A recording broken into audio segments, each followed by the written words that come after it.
students flocked to the campus to make inquiries regarding their applications on the same day that the lectures were getting underway. To discuss this situation, I'm now joined by the President of the South African Union of Students, Moses Nkambako. Moses, good to have you, and thank you very much for coming on. Why are these students not in the system? Why are they not registered at this time when lectures are beginning? Good day, Thabo, and good day to listeners at home, or to your viewers at home as well.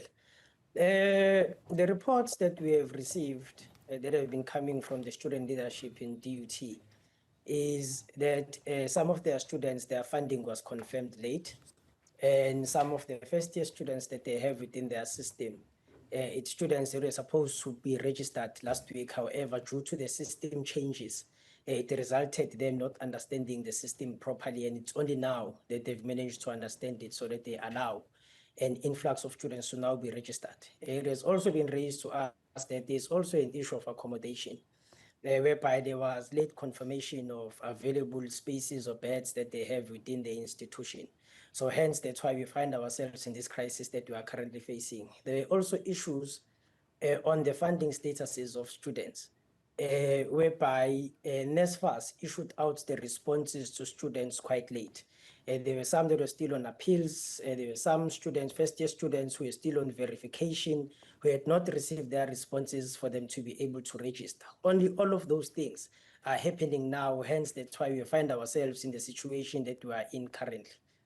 So are all the students, you'd say, confirmed as far as funding is concerned, but however it was late and therefore they were late, for example, for registration, or late to be considered for accommodation? As far as NSFAS is concerned, their role here would have been they approved the funding late, but are all those students now funded?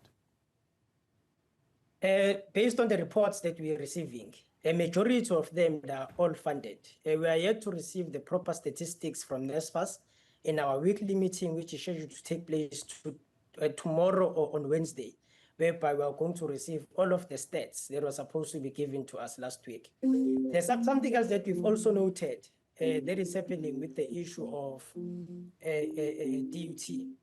We are told that the offers were released for some of the students, and some of them were then taken away. And then they were able to resolve the system as they were proceeding with the understanding of the system. And then they also found that there is no space in terms of the students who applied. There were still spaces in some of the courses that they are offering, more especially their engineering spaces, all the STEM qualifications that they have within the institution. So the intake, it's currently walk-ins towards those qualifications. Right. And so what is assistance that is being provided? One, for those that did not understand the system, that needed help, there's still an opportunity in those particular courses that they want to get into for them to get in. Two, for those who have received their funding and it's now, I suppose, late for them to get into those courses. Three, for those who are struggling with accommodation. Luckily today we were at NSFAS, at DUT with NSFAS and the SRC. And upon our arrival, we saw that at least they've deployed quite a number of people that are on the ground coming from the institution in providing assistance to the first-year students who are still looking for admission, first-year students who are there to accept offers and start the registration processes, and including first-year students who are without accommodation. We also saw that they've started with the allocation to the institutional buildings that they have, and they've also agreed to ensure that they do open the NSFAS portal for students who want to go via the private accommodation system for accommodation. And we have also seen that even though classes were supposed to be commencing this week, they decided to take a decision which is for students, whereby they agreed into extending registration.